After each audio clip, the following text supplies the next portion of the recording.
When I started this journey, I didn't know what 200 days of Mass would feel like. But here I am, 2 weeks in, 14 days of showing up, 14 days of grace. This is the story so far. This is not just about going to Mass. It's about greeting, smiling, and connecting, especially with our elders. I want to see who I will become after 200 days of showing up. I know there will be mundane days, days I won't feel like it, days I'll be busy, distracted, and tempted to skip. But I want to know what happens when you stay faithful to something that nourishes your spirit. I have a dream that when I'm 60 plus, I won't sit in loneliness, but in a circle of care, laughter, and love. This is my game plan. Day 2 of 200 Days Mass Challenge. The rain poured today.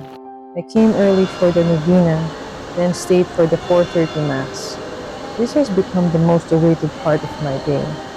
I was a little sleepy, but at the end, greeting our elders with respect and offering manupo made me smile more. Remember, a joyful face is always a beautiful face.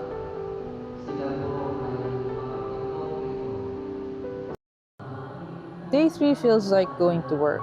You have to show up, you have to commit. If our elders can come every day, then why not me? Today's gospel is a reminder. Always be ready, because we never know when our time will be up, when our heart will stop beating. Tomorrow is not promised. I think many people avoid talking about death because it's tied to pain. We naturally want to protect ourselves from it. But I once heard this truth: easy choices lead to a hard life, hard choices lead to an easier life. That's why whenever I'm faced with a choice, I try to take the harder path, the path that shapes me. So until then, let's make our lives count. Let's make today count, even just 1% better by being intentional with our words, our actions, our presence.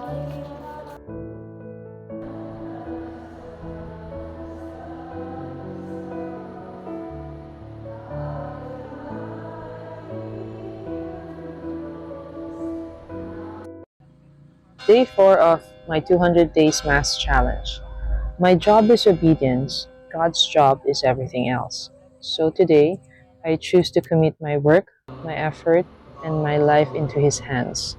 Because when I show up in faith, He shows up in power.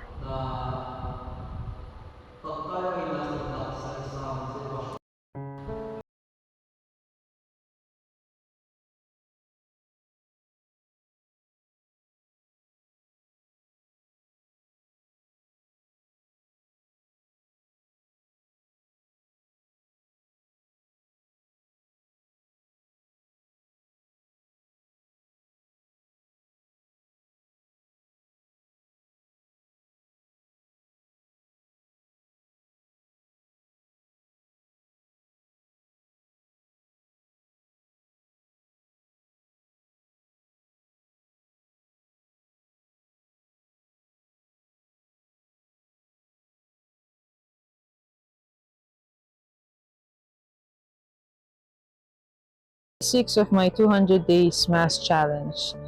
And today, the church was full. Seeing so many people gathered in faith on a Sunday, it feels like heaven's reminder that we're never walking alone.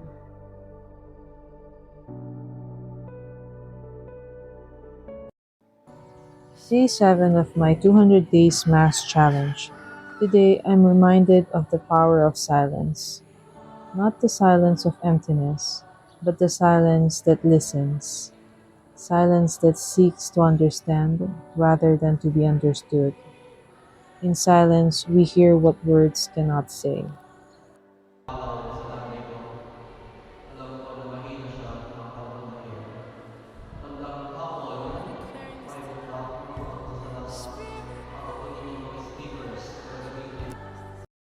Day 8 of my 200 Days Mass Challenge. St. Gregory said, "The proof of love is in the works." Mass reminds me that love isn't just felt inside the church, it's proven outside, in the way we forgive, care, and lift each other up. To exist, it exists to act. But it's not impossible. Day 9 of my 200 Days Mass Challenge. Many times I rely only on my own strength and my own plans. But how do I truly let God intervene in my life, at work, in my decisions, in the everyday moments?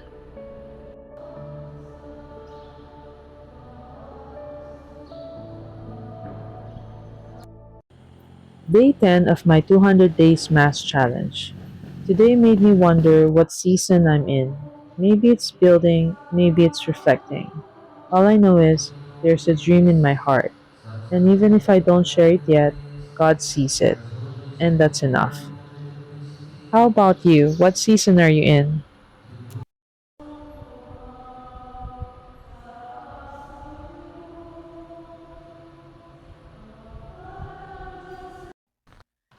Day 11 of my 200 Days Mass Challenge. When we were young, we had schoolmates. Then life gave us workmates. Now, with age, we've got churchmates. Funny how God always makes sure we've got company. Day 12 of my 200 Days Mass Challenge. The grace of detachment is freedom. It means learning to hold everything in life, people, blessings, even our dreams with open hands. Detachment is not about loving less, it's about trusting God more. It's about letting Him be our only anchor, even when everything else shifts. Day 13 of my 200 Days Mass Challenge. Today, the church was filled with people because it's no ordinary day, it's Mama Mary's birthday. Her life reminds me that obedience is not weakness, it's trust. It's saying, Lord, not my will, but yours. Day 14 of my 200 Days Mass Challenge. Maybe today's invitation is simple to start small. A few quiet minutes of silence, of breathing, of just being with God. Over time, those moments take root, and from those roots, life and blessing will flow, not only into us, but through us, to those who need it most. Lord, teach me to linger with you until my life itself becomes a prayer that blesses others. at tinanim nila na commitment What kept me going these past 14 days weren't just the prayers or the routine, it was the people. After every Mass, I would go to the elders, take their hands, and place them on my forehead. In those moments, I felt something I didn't know I was missing: fellowship.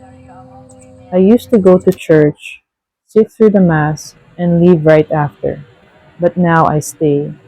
I listen to their stories. Sometimes I'm invited for a coffee or a meal, and it feels wonderful. It feels like family. Maybe that's the gift that I didn't expect from this challenge. Not just a deeper relationship with God, but with His people too. The family you make is sometimes even more important than the family you're born into. And now, I know I don't walk this 200-day journey alone.